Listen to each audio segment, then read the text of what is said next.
This is the story of a true legend who lived, worked, and played in South Carolina. The life story that you will see is one with a multitude of achievements, from high school until his death in 1996. And when a new history book is written of South Carolina, this person deserves a chapter to himself.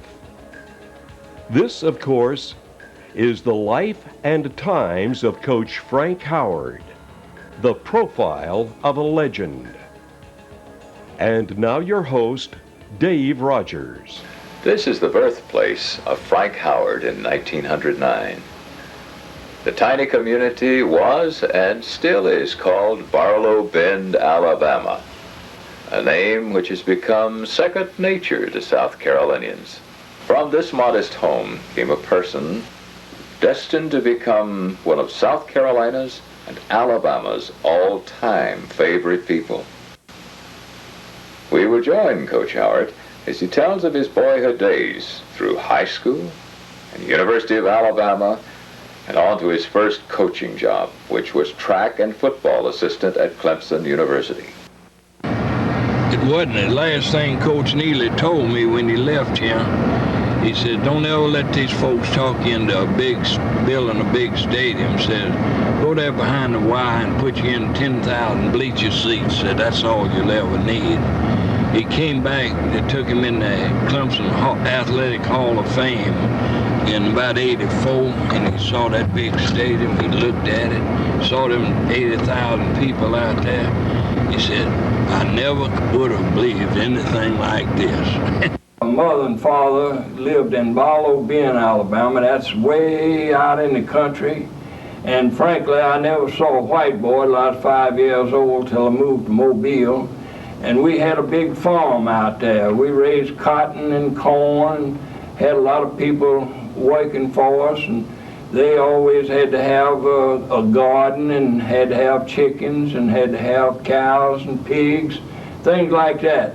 About the only thing I believe my father gave them was coffee and sugar and flour, and they had to raise the rest. And I don't think he paid them too well. And you know, back in those days, people didn't get these big salaries like you make now. When I was a young boy, I don't remember much about football or baseball or anything else. We didn't have sports out in Barlow Bend, but when I moved to Mobile, it changed a little bit. They had all kind of sports. Boys played, and they'd go out on the playgrounds and swing and do things like that. And of course, when you got up around 12 or 14 years old, you started taking part in athletics. I think the first sport I ever played was baseball.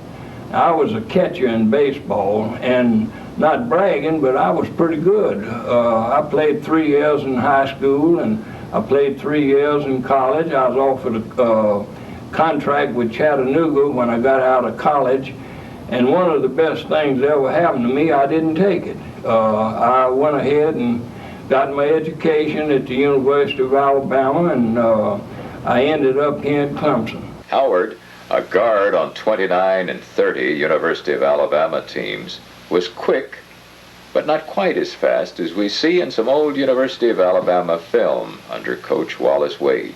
In 8 seasons, Alabama won 61, lost 13, and tied 2. There's little wonder why Coach Howard was a winner at Clemson. A teammate of Frank Howard was All-American and National Hall of Famer Fred Sington. Here he tells some experiences with Howard at Alabama. Had a great thrill today. Someone asked me if I'd ever known Frank Howard that went down to the University of Alabama with me. Well, Frank played guard next to me for 4 years, a squire of Barlow Bend, that he liked to title himself, and we had a wonderful relationship, and where I first met him was a very unusual thing too. In those days in football, back in 1927, you played down there on the campus, and if you did right, the coaches were real happy with you. If you didn't, they got after you. We had a coach named Hank Crisp, who was a very tough individual. Hank had one arm off, and he wore a leather cap on it so that if you didn't do right, he could kind of get your attention.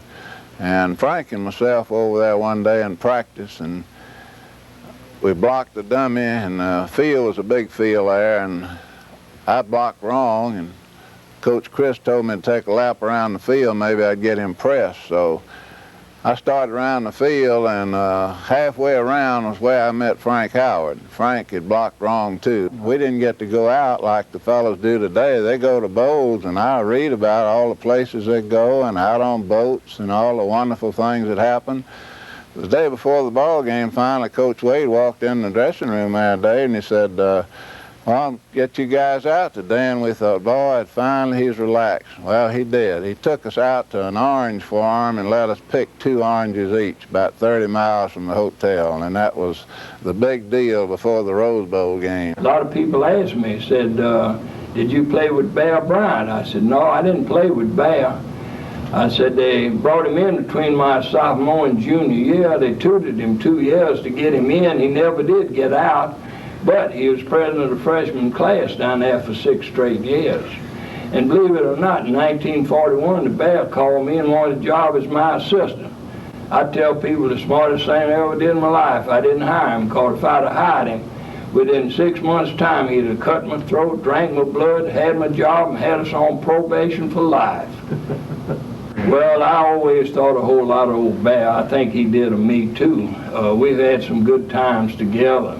I remember one time he always had a policeman with him, and they beat us, I think it was 20-14, and they was pretty lucky doing it. And I went across the field after the game to shake hands with him, and I took off my hat and just beat the devil out of him with my hat, and his policeman stand there and just laughed like the devil. I remember a boy named John Henry Souther and I had a job at Hopkinsville, Kentucky. We were going up there to sign the contract on a Saturday. On a Friday, I got a letter from Coach Neely. He said, I can give you a job as my line coach, provided you can coach track.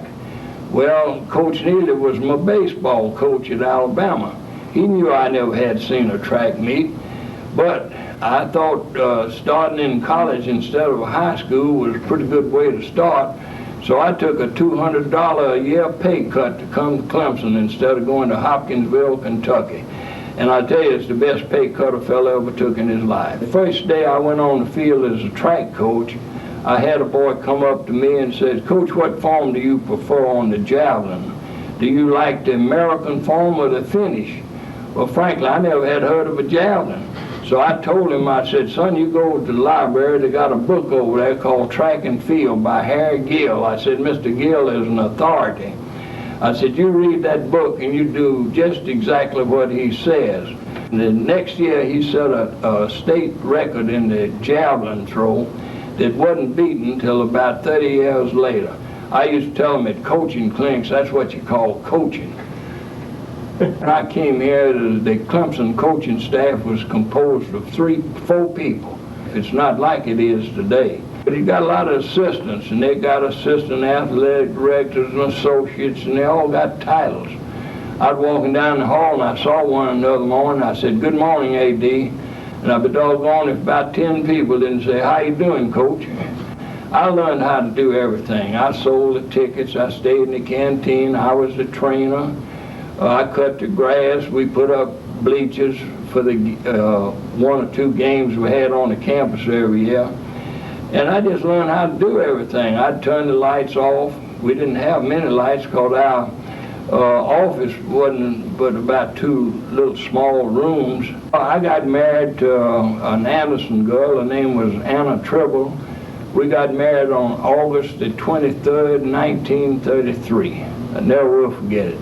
Boy, I'm telling you, we used to go to dances, and I couldn't hardly dance with her. So many boys would break. They used to have big dances here. And she was a real popular girl. And I don't know how she picked me out, or I picked her out, but it just happened. And we've been living happily ever since. The first super athlete to play under Howard was Bugs McFadden. He was the first and only athlete to make All-American in the same year in basketball and football. That year was 1939. Banks is a member of the National Football Hall of Fame. Coach Howard is a very enthusiastic type person, but he always was smart enough to know that if he didn't have the best material, he took what he had and worked with it and made it the best it possibly could be. He didn't expect anything that wasn't possible for you to do, but he wouldn't take a second-class performance in any way without letting you know it in no uncertain terms. He is a very demanding type person because he wanted you to do the best with what the good Lord gave you with. I'll tell you one little incident that happened to me in track, which was my senior year, and we were in a broad jump contest down at state meet, which Coach Howard, of course, was the track coach, and a young man by the name of Little out of South Carolina had just broken the state track meet at 23 feet, and we needed to win this particular thing to win the meet, and I asked Coach Howard, I said, would you put a handkerchief out in the pit off to the side at 22 feet so I'll have something to shoot for. And then in that way, maybe I will be able to jump a little bit further. And he said, don't worry about it, go ahead and warm up. So I did, went back and prepared. And I came down and I figured if I could jump over that 22 feet that I probably could beat this particular boy. So I thought I did the best that I possibly could do. And when I hit the pit, I was short a little bit of the handkerchief, really. It was very disgusting. I walked away and he came over and grabbed me and I started complaining about not doing better, and he said, don't worry, let's wait till the results are over with. And about that time they announced that I jumped 23 feet 4 3/4 inches, and I said, it can't be because I didn't get to the handkerchief. He said, you don't think I'm dumb enough, of course, to put it where you told me to, do you, McFadden? Howard's first offensive play from scrimmage as head coach at Clemson resulted in a touchdown. This play and others showed the competitive nature of all Tiger teams. Let's hear how he became head coach. We had a business manager here named J.C. Littlejohn, and Miss Littlejohn was probably one of the finest people I ever met. Well, we was going out to play Boston College in the Orange Cotton Bowl in 1940. And on the way out, Miss Littlejohn told me we was riding back there in the smoker on a Pullman car. He came back there and he told me, he said, now, Coach Neely might leave him, but you're not going to leave. You're going to stay. We're going to make you our head coach if he leaves. Well, Coach Neely left. They had a meeting of the athletic council. I thought they I figured I'd already been hired because anything Miss Littlejohn said, people believed around him. So one of them got up and he said, somebody nominated me. And they didn't react very quick. So I said, I second the motion, but I really thought I'd already been elected. I didn't think it was anything to it. Clemson's record from 1940 to 1948 was 36 wins, 38 losses, and 2 ties. When asked which was his best team, Howard comments and relates how proud he is of that team. Off of my first Gator Bowl team, I'm really proud of those boys. It's 6 of them. Now believe this, it's 6 of them that's already millionaires off of that Gator Bowl team. I was very fortunate to have the opportunity to play football for Coach Howard and to be associated with a man like Coach Howard. I think he taught some things that has carried with me the rest of my life and has been a tremendous influence on where I've been and what I've done. And Coach Howard emphasized heavily finishing college or finishing school. And I think that stands out in my mind. He emphasized that. Matter of fact, I can remember when he'd even check your grades every month to make certain that you were keeping the grades up. And if you didn't keep your grades up, he'd make you go to tutoring classes at night, and that impressed me way back there, because if he had not done that, bottom line with me is I wouldn't have finished Clemson.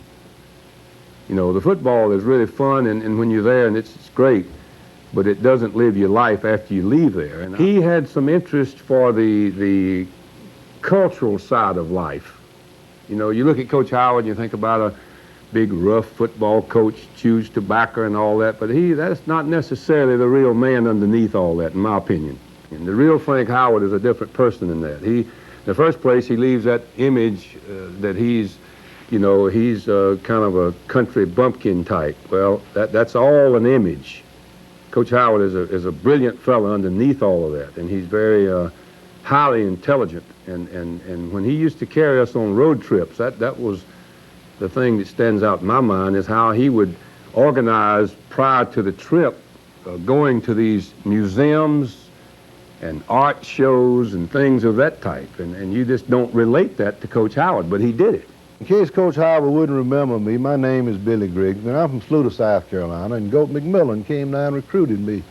One morning, just about daybreak, our mules had gotten out, and I was out on the edge of the road trying to chase some mules in, and I saw this car stop, and who steps out but Goat? He gets out, and he comes over, and he helps me put the mules back in the pasture. And Goat at that time was one of our assistant coaches at Clemson, so he came on in. In fact, Goat was also from Sluter, where I was living, and he recruited me, and I came on and had breakfast with us, and I went on to Clemson College. Any time that you had a problem, this is what I always admired about Coach Howard. He wanted you to give everything you had on the football field, but if you had a problem, you go by his office and sit down and talk to it, and he tried to help you out and tried to help solve his problem. And he did more than just coach football. He tried to make men and tried to prepare you for the future. When you went out in this world, he'd already been out there. I think that he probably paid, maybe other than my mother and my father, the most important part of my life. There'll never be, as Tom mentioned, there'll never be another Frank Howard, and Billy mentioned it too. He's one of a kind and was a great football player himself at Alabama, and later a greater coach. I don't think I ever borrowed any money from him, but if I had, you can rest assured that he would open up his drawer and look, and he'd have it alphabetized and see if I owed him any money. He would never turn down anybody that needed a small loan, like, at that time it was maybe $2 or $3. But if he did, he wrote it down, and till this day, he still has that list. I remember one time we were getting ready for Wake Forest. This is a story that I'm sure some of you heard, but I like to repeat it. They had what they call a Gregor's trap, I believe. Gregor's was a famous player there at Wake Forest, and they were giving everybody fits with the trap that this player was running, Gregor's. And so Coach Howard, being a thorough coach as he is, he wanted to really concentrate on this in the practices. So I think Coach McFadden was running the Bohunk team against our defense, and they were running this Gregor's trap pretty often, but it wasn't running it often enough to suit Coach Howard. He says, McFadden, he says, you're not running that Gregor's trap enough, are you? And McFadden says, Coach, I'm running it 2 out of 3 times as we go. And Coach Howard said, that ain't enough, McFadden, run it every other time. Another thing he would do, if you were having a long, terrible scrimmage out there and going over 2 hours and not accomplishing anything, he used to always say, boys, it ain't long before we're reaching the law of diminishing returns. But before he got to that point, if the morale was low and things wasn't going good, and all of a sudden we'd get a little blood on one play, he'd run over there and dip his fingers in it and rub it on his cheeks and say, now ain't I a mean son of a bitch. And that would break up the whole squad, and we'd relax, and the practice would go good from there on in, and we probably wouldn't have to take but 10 laps around the post after that. Another of Coach Howard's players was Don Wade of the late 40s and early 50s, and one-time assistant coach at Clemson. 2 or 3 things that stand out and has affected me throughout my life since I came to Clemson was that he was very demanding. He expected the very best out of you. And like he told us a number of times in a tough ball game or something, we're close or we're behind or something, he said, fellas, do your dead level best. And if that ain't good enough, do something better than that. And he was always wanting you to excel, to achieve, to overcome, and to actually do better, not only on the football field, but he felt in life. do better than you actually are capable of doing, and you'll be a success. He said, he was interested in your character. He wanted you to leave Clemson a better man or a better person than you were when you got here. I remember he used to talk to all the mamas and daddies and my parents. He said, I'm going to kick him in the rear end when he needs it, and I'm going to encourage him when he needs it, and said I'm going to turn him out of here. When he leaves here, he's going to be a better young man than he was when you sent him to me. And I think this was the kind of person that he was. You're talking about recruiting for Clemson, 30 miles from nowhere at that time, a military school, 2,000 students, give or take a few, and he had to make do with what he had, and he got the utmost out of him. And I think that's the crown on his head. All right, let's talk about how Coach Howard recruited us. How he recruited us. Yeah. He didn't spend too much money, let's put it that way. Well, did Clemson have a lot of money to spend those days? Well, let's put it this way. Before he recruited me, he brought another boy down from McKeesport, a boy by the name of Ray Matthews. Ray who? Ray Matthews. Do you remember him, kid? Vaguely. Oh, okay. But anyway, he got him with a 25-cent, stamp. That's all it cost him. He wrote him a letter and invited Ray down, and Ray came to Clemson. He had to get a little bit more impressive with me. He had to bring the military with him the next time he came up to McKeesport to recruit for me. I was sort of a walk-on, but I did go over there the spring before I entered Clemson. And that was back in the days when you could try out. They'd suit you up and take you out and see what you could do. Including hitting. Yeah, and they did that to me when without those face masks. When I hadn't had a football uniform on for 3 or 4 months. But he, after all that was over, he called me in the office and he said, "Well," said, "boy," said, "you come on over here, pay your own way." Said, "If you make my 3rd team, I'll give you a scholarship." So you never made the 3rd team. Oh, you never made the 3rd team. He always played first string. Yeah. I had a chance to go to a bunch of schools, not a bunch, but a few. And I had a high school, very few. And I had a high school teammate that played at one school, and he told me if I went there, he'd break my legs. And then I went to Clemson and I visited there and talked to Oscar Thompson. And Oscar said, if you hustle here, you can make it. I didn't have any talent, but I knew I could hustle. My only regret is I never figured out why Coach Howard would play some unknown like Fred Cohn at fullback and me at guard.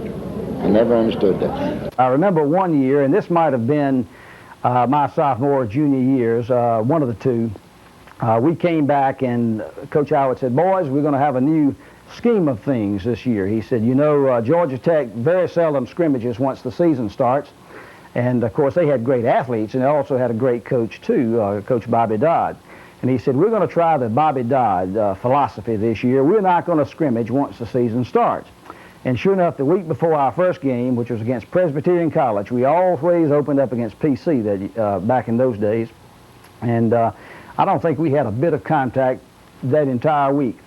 Well, we went out there on Saturday night. At Clemson, we played it on Saturday nights in those days. And, boy, they wore us out. We had to come from behind to win the game. We won, but it was not a pretty thing at all. And on Sunday night in the team meeting, we looked at the film, and he was very, very critical, of course, in a way that only he could be. And after he had chewed us out pretty good, he said, "Fellas, you know what I told you about the Bobby Dodd philosophy, no more scrimmaging once the season starts?" And we said, "Yes, sir." He said, "Forget it." And when we first came in 1953 as freshmen, we didn't have face masks. And I think for the first 2 years, I don't think DeSimon had anything on his face but a scab.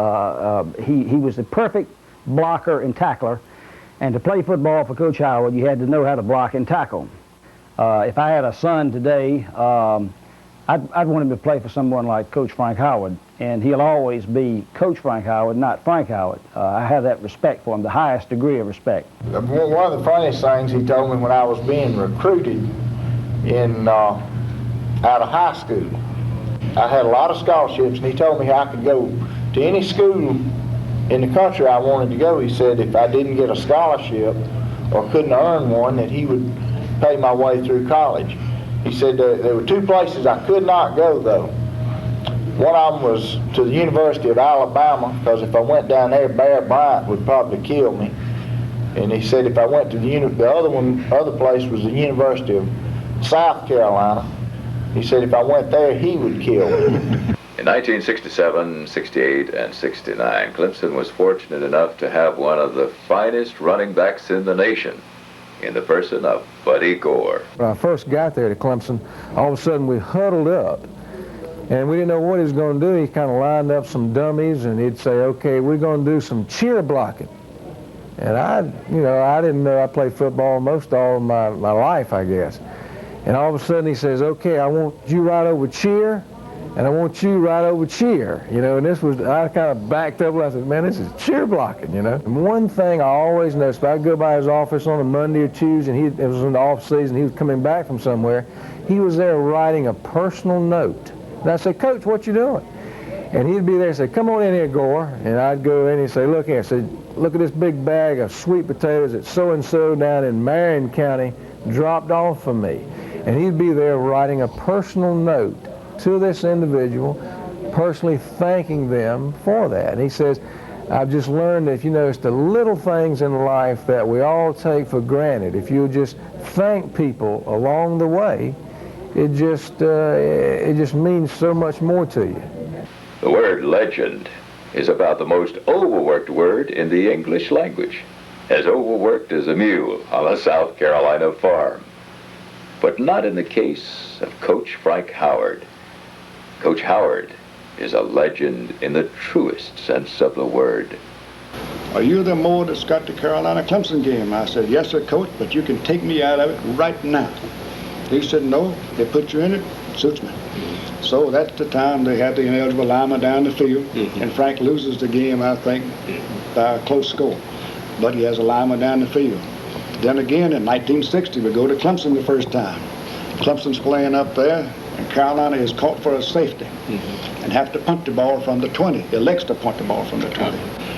And it kicked it real high, about 30 yards up to the 50-yard line. And the Clemson man's going to look like he's going to catch it. Then he backs away and lets it hit the ground because the Carolina lineman all around him. Well, the ball rolls on the ground, and the Carolina man puts his hand on the ball and downs it. It's Carolina's ball now, free ball. So I tell Johnny Hugh, the referee, I said, John, did Carolina down the football? He said, yes. I said, well, it's Carolina's football. And he looks up in there and thinks a minute and said, you're right. So you go tell Coach Howard. I said, oh, hell no. You go tell Coach Howard. I'm going across the field and tell Marvin Bass. I'm sure, Ray, you remember B.C. and Avenant. Oh, yes. Who played in the line for Coach Howard, a huge fellow.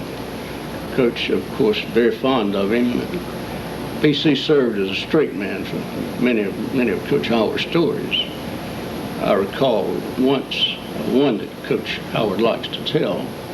They went to a pizza parlor, and B.C. ordered the largest pizza they made in that establishment. And the waitress asked him if he wanted that in 6 or 4 pieces. And he said, you better make it 4. I'm not sure I can eat 6. Coach Howard was, well, he liked to talk. And I think he carried on the conversation throughout games. Oh, yeah. Every time you get close to him, he'd holler to you. Yeah. At Texas Christian one time, a fellow was running a punt back for a touchdown. And as he ran by Frank spit tobacco juice on it, on the grass. And I'm following behind him 15 yards. And when I came by, he hollered, catch him, Mo, catch him. Like I could help him. No way. Howard's respect for Warren Gazay was genuine. Well, I'd like to mention what a great competitor Coach Howard was, and we had the opportunity of participating against him for 5 years here at the University of South Carolina. But we knew him for quite a number of years prior to that at the University of Maryland. Jim Tatum, one of the greatest coaches of all times, always had a great warm spot in his heart for Coach Howard because of the great competitor that he was. A really fair, tough guy that turned out football teams that could block and tackle, and those are the kinds that can win. He had the opportunity of defeating our football team one year 7-0, And it's probably most noteworthy that his team didn't throw a single pass. Now, I was known as 3 yards in a cloud of dust, and he was known as a more wide-open coach. But in this particular situation, the score was 7-0. Clemson won, and Clemson didn't throw a pass. I think few people realize the great reputation and the tremendous amount of confidence that other coaches had in him around the nation.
One of the most remarkable people ever associated with a coach through the years is Sports Information Director Bob Bradley. I think if one word described Frank Howard, it would be honesty. He seconded his own nomination to be the head coach at Clemson. He had a one-year contract. He lost it after 4 months, and he didn't have another one for the next 30 years. And I think that pretty well sums up that people trusted Frank Howard, and Frank Howard trusted people. I think probably that Frank Howard be remembered as he was one of the giants in Southern football as well as Clemson football. I think he put Clemson on the map. I know we had John Heisman here at the turn of the century, but Frank Howard came in here and he carried these teams to 6 bowls, and I just think he's going down and be remembered like Wallace Wade at Alabama and Duke, and Bobby Dodd at Georgia Tech, and General Neyland at Tennessee. I think that Frank Howard has left a legacy here at Clemson that nobody's going to really come in and do what he did to foster Clemson football, Clemson athletics, and the Clemson University itself. The reason that all of us are here at Clemson, all of us in athletics, and the reason we have the program we have is because of Coach Howard. One day he told me about the difference in what way an AD works today and the way an AD worked 20, 25 years ago, and that is that now when we do a contract with someone, we have to go through a lot of legalese and sign it and get everything done. He said it used to be when he would do a contract, somebody would call him and say, "Coach, have you done any contract? Have you taken it for your athletic board? Have you done anything?" He said, "Son, when I sat behind this desk, that contract was good." There's no doubt about it. IPTAY is the lifeline to the Clemson athletic program. Fundraising. After he became head coach, he took a very active role in supporting IPTAY, and of course made many trips all over the state of South Carolina, making contacts for IPTAY, attending meetings for IPTAY. As a matter of fact, I don't think that there's ever been a head coach that contributed more to the formation of an athletic support group than Frank Howard did to the formation of IPTAY. And I'm not sure that we would have ever gotten where we are had the head coach, being Frank Howard, not made that commitment. Many of our national sports figures out of the past have a superstitious nature about them. How about Coach Howard? I remember one fella used to always send me some Buckeyes from up around Pickens. I still got some of those things. And to be perfectly honest and frank with you, if we started off winning, I'd try to wear the same shoes, I'd wear the same suit, wear the same shirt, the same tie. I didn't want to do anything to jeopardize our winning, and I reckon I was a little superstitious. Here's the story of how the Rock came about. We used to play Presbyterian College every year, and we'd beat them pretty bad. And they had a coach down there named Lonnie McMillan. He said coming in this place was just like going into Death Valley. Well, I started calling it Death Valley. We had an alumnus named Mr. Jones. He lived at the Clemson house up there, and he was traveling out in Death Valley one time, and he stopped by and he brought me this rock here. And this rock laid around my office about, I'd say 3 years. One day I told Gene Williman, I got tired of looking at it in the office. I told Gene Williman, I said, take this rock out there and throw it in the valley. I thought he was just going to pitch it over the fence. So he came out here and he built this little thing, looked like a water fountain, put the rock on top. Well, I looked at it and I said, well, he did a lot more than I was expecting. So I used to have this television program, and on that television program one day I mentioned this rock. I told all the football players that all of them that was going to give 110% when they came down to the stadium. We always ran down this hill. When they came in the stadium, they could rub my rock. I said, now, if any of you is not going to give me 110%, don't put your filthy hands on this rock. Since Coach Howard's retirement as head coach in 1969, the Alabama connection continues. 3 former coaches preceded the highly successful Danny Ford. The first time that I've ever met Coach Howard, other than having the opportunity to play against one of his football teams when Clemson and Alabama played, we were probably in 1970, and he was the guest speaker at Columbus Touchdown Club in Columbus, Georgia, and I was sent there by the University of Alabama to represent Alabama's athletic department as a graduate assistant, and Coach Bryant said, make sure you go by and see Coach Howard and knock on his door and tell him who you are, and Coach Bryant sends his best wishes. So we got at the hotel, knocked on the door, and you could hear that old voice of his say, come in, and I did, and he said, what do you want? He thought it was room service, I guess, but first time that I was given the opportunity to coach at Clemson, he was at the press conference, and I think it was shortly thereafter the press conference, and naturally I was scared to death, and couldn't hardly even talk or breathe or anything else, and I was pulled aside shortly there by Coach Howard, and he sat in the back and listened, or tried to listen. He couldn't hear, he said, but as we finished, he came to what was now my office and said, now I want to always help you if I can, and I don't want to hurt you. I want to try to help you through the rough times, and there will be rough times, and he was exactly right on that. Coach Howard was one of those undersized linemen in college down in Alabama. He had some nickname, the Little Giant or something like that, and he was kind of like a lot of us along in the mid-40s, late 40s. We just weren't big enough to play that game, particularly with the big people, against the big people. And I think he always had a soft spot in his heart for linemen because he was one. And he coached the line here at Clemson. And he was a mean, cantankerous, ornery coach. Now, whoo, was he demanding. I know, he used to have 5-on-2 and 5-on-3. That's the only thing he knew, I think. And I'm talking about that was in the pig pen and scratching it and getting it and grunting and growling. Man, you come out of there all stove up and bleeding and everything else. I lost a tooth in there one time. Oh, that was something, but he liked those linemen. He said he called them backs glory boys, pretty boys, glory boys. He said they keep their hair combed during a ball game and stuff like. He's always ridiculed them, but he knew and didn't hesitate to make that statement that if it weren't for the linemen, the backs were never going to shine. There was no quarterback or tailback that going to get any passes off it wasn't for those linemen. Case in point, Sterling Smith, Brass, who we called him in school, from over in Greenville, he was, I would say, 5'9" and about 230 or 35 pounds, and just like a block of granite, and had speed like Mother Hubbard, or running in a mud factory or somewhere.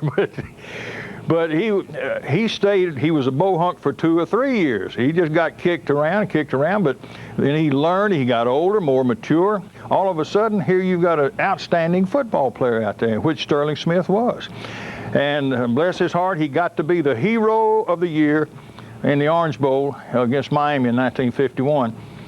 He made the saving tackle in the end zone to give us a one-point victory. But I was right in that group of the Warriors, and one spring of bow hunking was enough for the bird dog.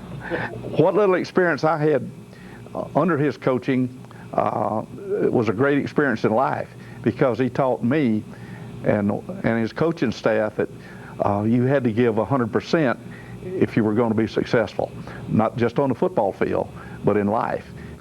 But going back to after the war years, watching the great football teams that Coach Howard developed along with his coaching staff, and young men like Coach Wade and many, many others, we were put on the map by the great head man, but he had a lot of young men who put their hearts and their soul into it. And to me, that's the heart of our university system and the great program and the great school that I'm so proud to be a part of. But he was a gentleman and a scholar. He was a man's man. Never could have done what he did for Clemson University if he hadn't had that Barlow Ben attitude. But if you've ever read a letter that came from him, he had his degree in business administration. He could write a letter look like a college president, but he didn't act like that. He didn't talk like that, and he didn't want to. And we had a good, close relationship, and never have felt real comfortable around Coach Howard because he's such a dominant person. I mean, if he tells you to do something, y'all were discussing a minute ago, how was he able to do it? You didn't dare hit the head. I mean, if he said, whatever he said, you did. That was Bobby Gage. He was a tailback for me. And Frog, I think you coached him, didn't you? Well, how come you didn't? He'd have been All-American if you'd have had him, wouldn't he?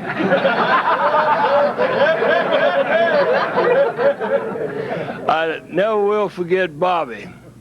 I had a no marriage rule, but he got married, and he was one of the best ones. I couldn't kick him off.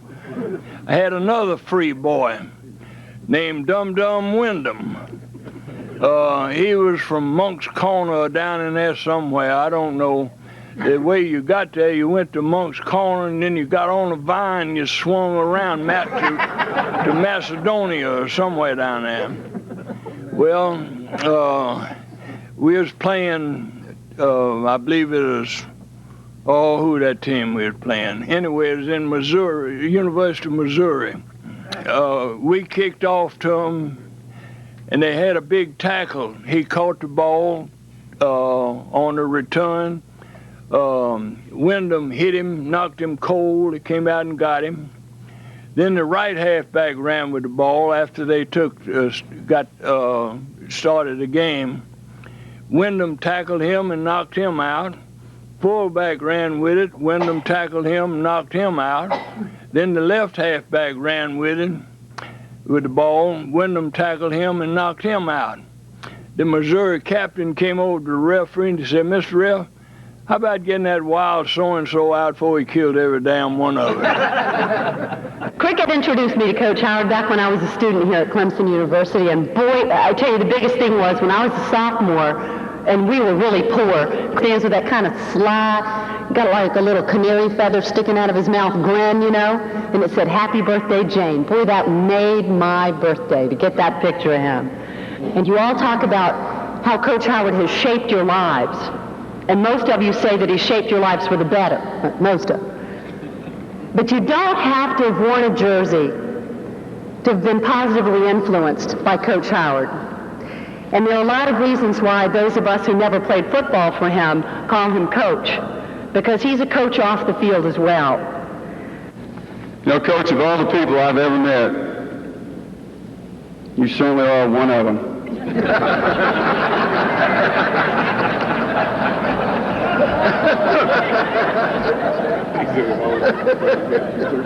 And if you think I'm going to kiss you at the end of this thing, you're crazy.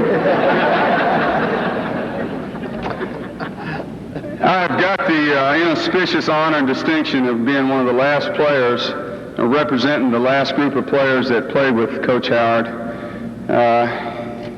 After 35 years of coaching, my senior year at Clemson, he and I went through, and our team went through the rough test of trying to figure out when it was, weighing the decision of whether it was time for him to retire. Tough decision for a great man.